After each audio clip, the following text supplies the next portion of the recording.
This is Earl Nightingale. In this recording, the magic word is the first of 12 you'll receive in this series titled, How You Can Lead the Field in the Modern World. Before we start, I'd like you to know that I'm not going to try to tell you how to live your life. That's none of my business, nor is it anybody else's business. That's your business. Nor is this Lead the Field program a collection of pleasantries, platitudes, or Pollyanna. It is a summation of more than 20 years of research on one subject, and that is, why do some people do so well in life, while so many more do not? And the first thing let's talk about is the magic word. The experts call it the most important word as far as the results we get from life are concerned in this or any other language, and that word is attitude. It is our attitude toward life which will determine life's attitude toward us. Let's face the fact honestly that we shape our own lives, and the shapes of them will be determined by our attitudes. A person with a poor attitude toward learning, for example, isn't going to learn much until he changes his attitude. If we take the attitude that we cannot do something, we generally will not do it. An attitude of failure, and we're whipped before we start. So we know then that what we receive from life, what we accomplish or fail to accomplish, is due in large measure to our overall attitude. William James of Harvard University put it this way: "The greatest discovery of my generation is that human beings can alter their lives by altering their attitudes of mind." And isn't it wonderful that we have this measure of control? Before we start talking about our attitude toward the world, let's talk about our attitude toward ourselves, since it is the attitude we take toward ourselves which determines our attitude toward the world. Now, right here we come to a rather strange fact. We're so familiar with ourselves, we tend to take ourselves for granted. We tend to minimize the things we can accomplish, the goals we can reach, and for some equally strange reason, believe others can accomplish things in our field which we cannot. There are literally millions of human beings living narrow, darkened, frustrated lives, living defensively, simply because they take a defensive, doubtful attitude toward themselves, and as a result, toward life in general. Many people are suspicious of and oppose change, yet change is the one thing in life on which we can absolutely count.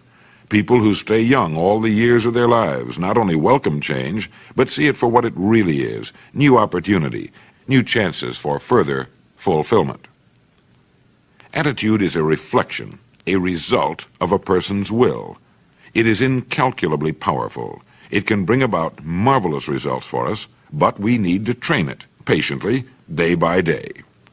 Now let's talk about the attitudes of people who are successful. The top 5% of the people who go sailing through life from one success to another, and who, even when they fail at something, shrug it off and head right out again. No matter who the person is or what he does, men and women in sales, business executives, people in all the professions, wives and mothers, students, top people in the armed forces, public servants, men and women in the service of religion, working men and women in all fields of endeavor, wherever you find a person doing an outstanding job and getting outstanding results, you will find a person with the right kind of attitude. These people take the attitude toward themselves that they can accomplish what they set out to accomplish, that there's no good reason on earth why they can't be competent, successful. They have a healthy attitude toward themselves and, as a result, toward life and the things they want to accomplish.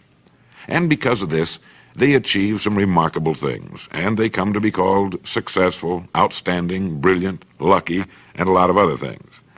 They're quite frequently no more brilliant or outstanding than the majority of the people by whom they're surrounded. But they did develop the right attitude, and they found their accomplishments not too difficult, and many times surprisingly easy, simply because it seems that so few are really trying, really believe in themselves. Successful people come in all shapes and sizes and in widely varying degrees of intelligence, background, and so on. But they all have one thing in common. They expect more good out of life than bad. They expect to succeed more than they fail. If you want something worthwhile, take the attitude that there are a lot more reasons why you can have it than there are that you cannot, and set out to earn it. Go after it, work at it, ask for it, and 9 times out of 10, you'll get it.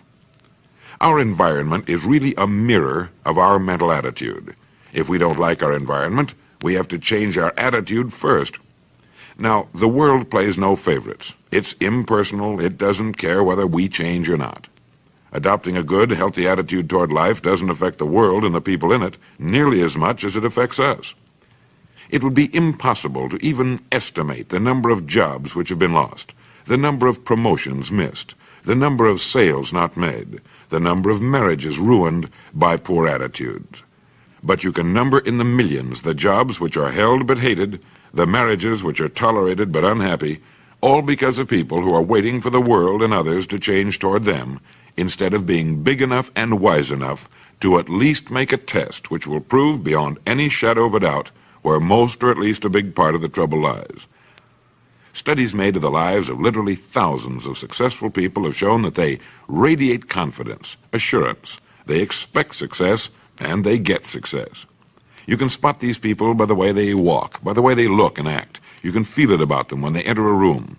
They may be short and fat, or tall and thin, or any combination in between, but they have about them the attitude of success.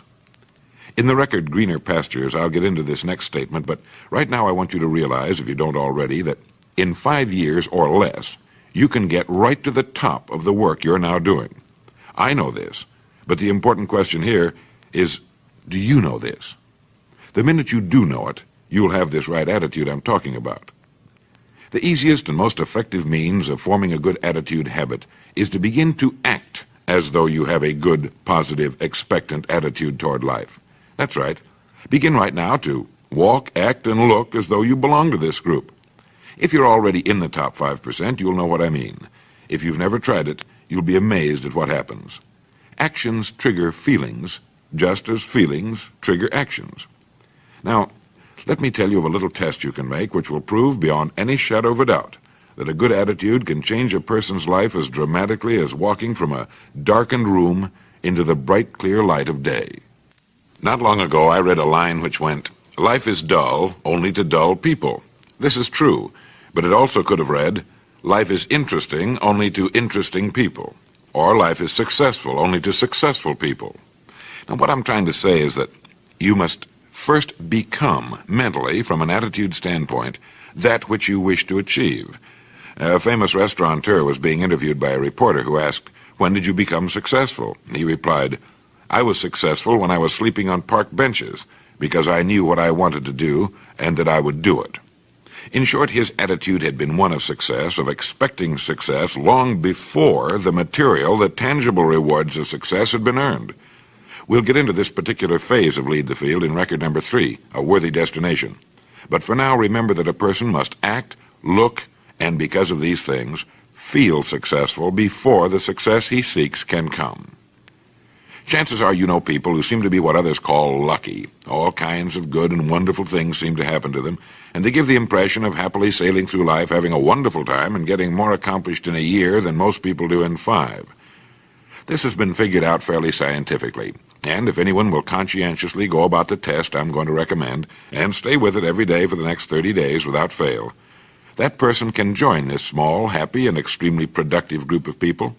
He'll find himself becoming lucky, as they say, and most of his problems will pretty well take care of themselves. Of this you can be sure.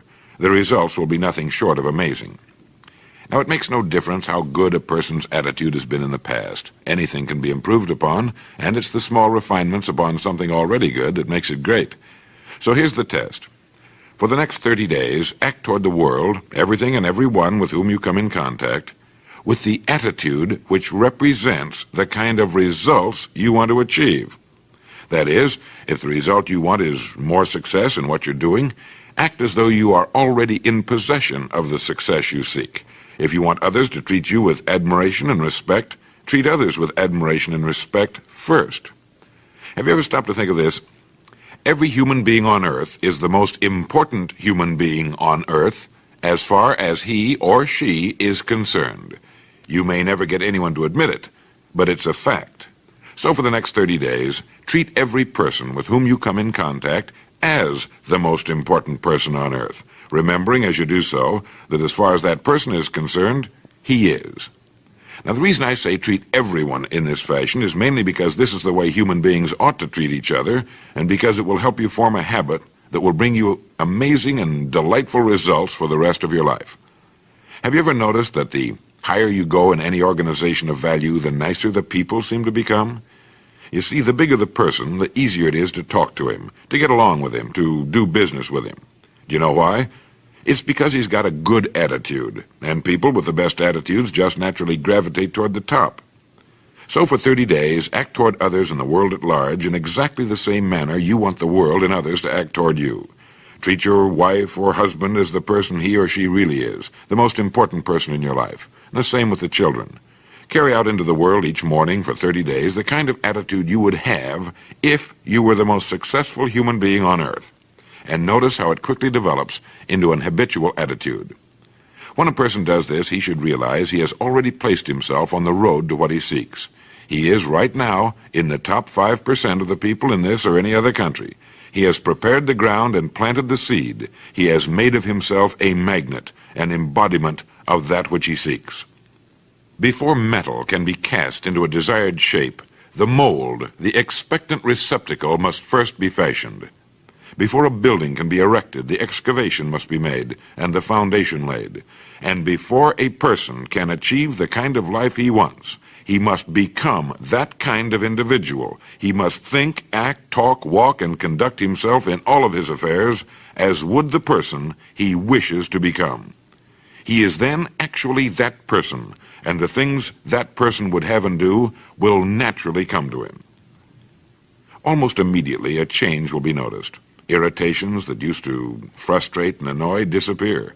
When some less informed individual gives you a bad time, stay on the track. When someone cuts in front of you with his car or acts in any other manner that shows his ignorance and lack of courtesy, don't permit yourself to drop to his level. Pity him, for that's what he really deserves. That's the very group a person doesn't want to belong to, and if he acts like them, well, let's face it, he belongs with them. There's nothing in the world that men, women, and children want and need more than the feeling that they're important, that they're needed and respected. They will give their love, their affection, their respect, and their business to the person who fills this need. So the magic word is attitude. And in summing up, a few points to keep in mind. 1. It is our attitude at the beginning of a task which, more than anything else, will affect its successful outcome. 2.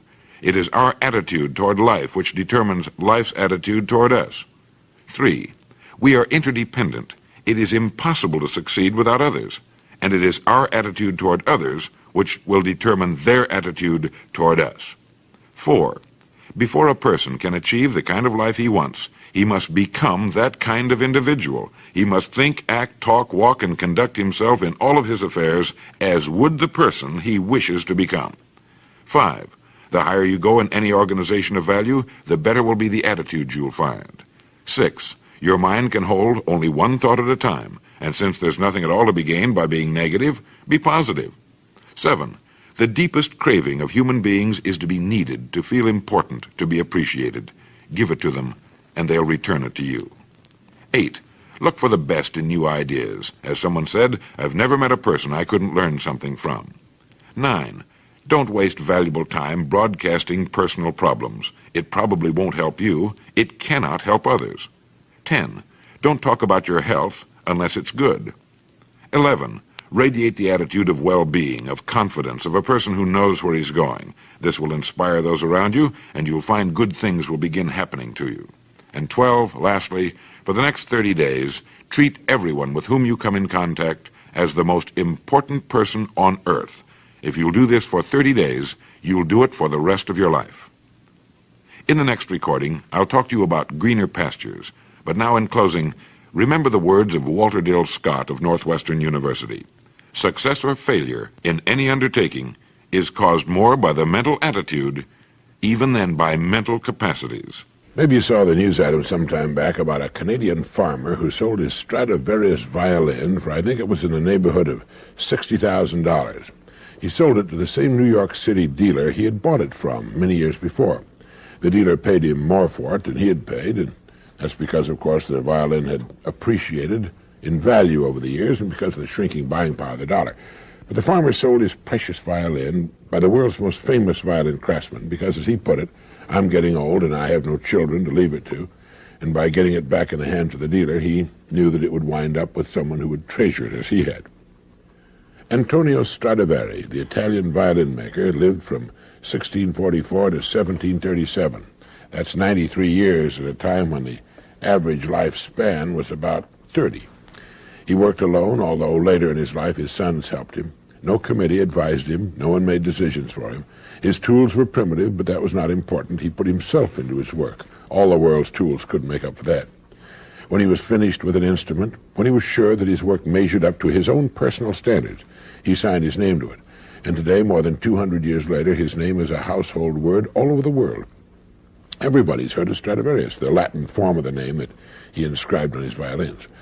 Throughout history, there have always been men with similar standards of excellence. Authors such as William Shakespeare, artists like Leonardo da Vinci, craftsmen like furniture maker Thomas Chippendale, and silversmith Paul Revere. Everything they did was done well, not because it had to be, but because they wanted it to be. They had only to please themselves, yet the products of their fertile minds and skillful hands are still collected and admired today. What is it that causes one person to take pride in what he does, while others give little or no thought to the quality of their work at all, do you know? Of course, when we talk about Stradivari or Da Vinci, we're talking about great geniuses, towering talents who found their media and became great in them. There have been many other fine violin makers and artists who took just as much pride and care in their work, but lacked the same quality of talent. There are even today many thousands of craftsmen who will not turn out shoddy work and who are proud to sign their names to their creations. They're in the minority, perhaps. They've always been in the minority. But the respect for quality never changes. It still commands the highest price. It's still revered wherever we find it. And the person creating it has gained for himself two precious assets. First, he's built the kind of security that lasts a lifetime. He need never worry about his income. And second, his work is a source of satisfaction and joy to him. He derives deep satisfaction from being an uncommon person. People who set their own high standards to which they make themselves measure up lead enjoyable, exciting lives. Each task they begin is a fascinating contest to achieve their own standards of excellence.